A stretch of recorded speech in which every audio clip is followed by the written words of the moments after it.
આજ રોજ ભરૂચ જિલ્લા કોંગ્રેસ દ્વારા પદયાત્રાનું આયોજન કરવામાં આવેલું, જેમાં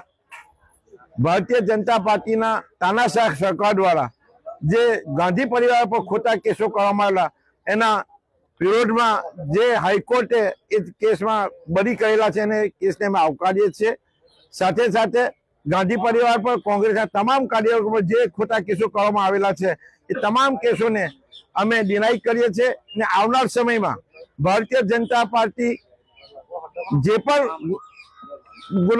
પણ કાર્યક્રમો કરે છે તેના સામે અમે વિરોધ કરવાના છે અને ભારતીય જનતા પાર્ટી તાનાશાહ સરકારને 2027માં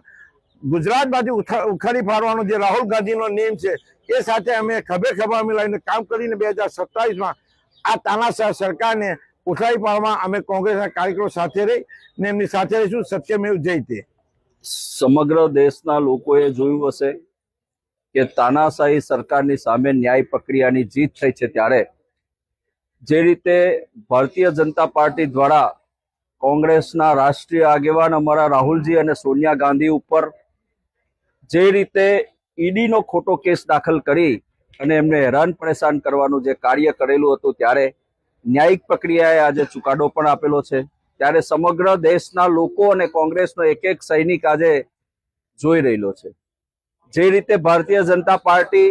કોંગ્રેસનો આગેવાન કંઈક કરતો હોય ત્યારે એને કઈ રીતે પોલીસથી દબાવી દેવો, સીબીઆઈથી દબાવી દેવો, સીઆઈડીથી દબાવી દેવો, ઈડીથી દબાવી દેવો,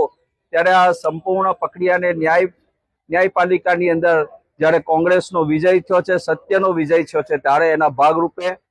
આજે ભરૂચ જિલ્લા કોંગ્રેસ સમિતિ દ્વારા પણ એક બાબા સાહેબ આંબેડકરની પ્રતિમાને ફુલહાર વિધિ કરીને એક પદયાત્રાનું આયોજન કરેલું હતું। એક સત્યનો સંદેશો આપવા માટે જ્યારે કોંગ્રેસનો કાર્યકર્તા જઈ રહેલો હતો, ત્યારે